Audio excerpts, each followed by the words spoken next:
Susulan kes positif COVID-19 pertama Sukan Pemotoran di Malaysia. Pada Rabu, pasukan 1XOX TKKR SAG mengumumkan salah seorang pelumbanya Muzakir Muhammad telah disahkan positif COVID-19. Jangkitan tersebut berlaku melalui rakan serumahnya yang bekerja di kargo KLIA. Kini Muzakir berada di Hospital Sungai Buloh untuk rawatan. Muzakir merupakan pelumba dalam kategori CP150 dan pada pusingan keempat Kap Pri, Muzakir menamatkan perlumbaan di tempat ke-6.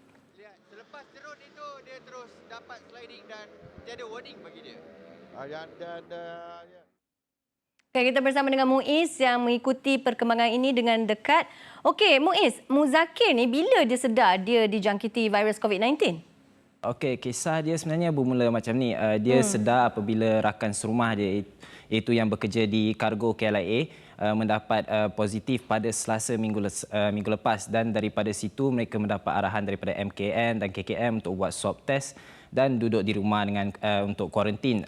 Tapi alhamdulillah rumah mereka mempunyai 5 orang, tetapi hanya Muzakir dan juga rakan serumah dia yang bekerja di KLIA sahaja yang positif. Dan daripada situ Muzakir buat swab test, dia mendapat result semalam iaitu positif, tetapi saya sempat menemu bual dengan dia dan dia bercerita yang 2 hari sebelum result itu keluar, dia juga berasa seperti dia sudah mula batuk, sakit tekak, badan dia tak kuat.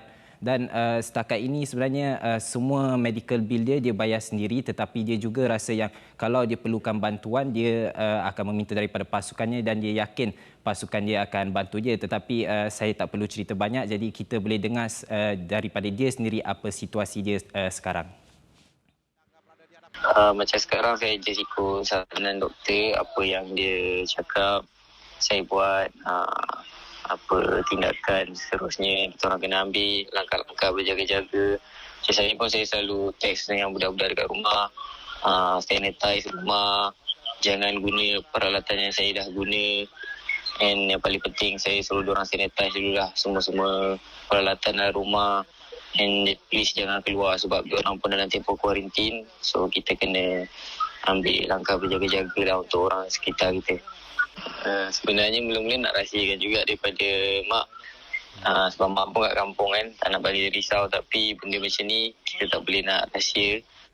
So saya terpaksa beritahu mak dan mak pun tak boleh cakap apa. Dia nangis je. So saya pun tak boleh nak cakap lah kalau dia nangis.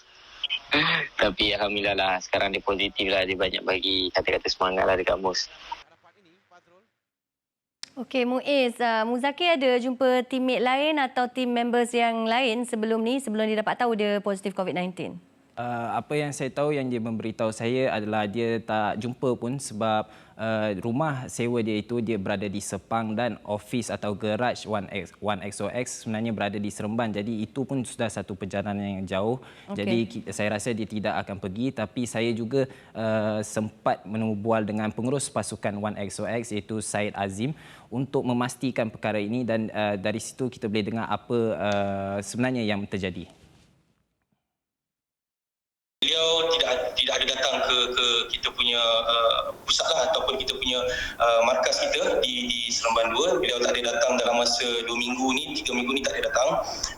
Sampailah ke semalam lah yang beliau swab test tu. Teammate ataupun mekanik ataupun siapa-siapa yang berada dalam pasukan memang pun tak ada, sebab perlumbaan pun dah lama tak ada. Last perlumbaan pun pada bulan lepas di Terengganu, pada 19 bulan dan lebih kurang sebulan lebih lah.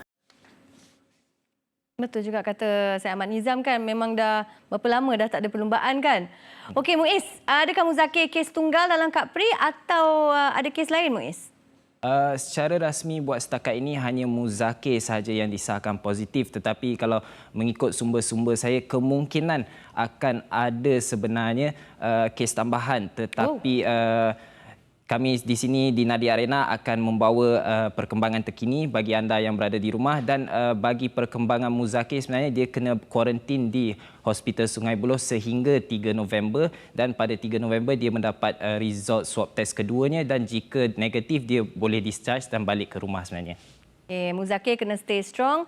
Muiz kena continue dengan siasatan investigative reporting dengan medical reporting tu. Memang best dan boleh dapatkan perkembangan terkini tentang kalau ada lagi kes di Nadia Arena. Terima kasih Muiz.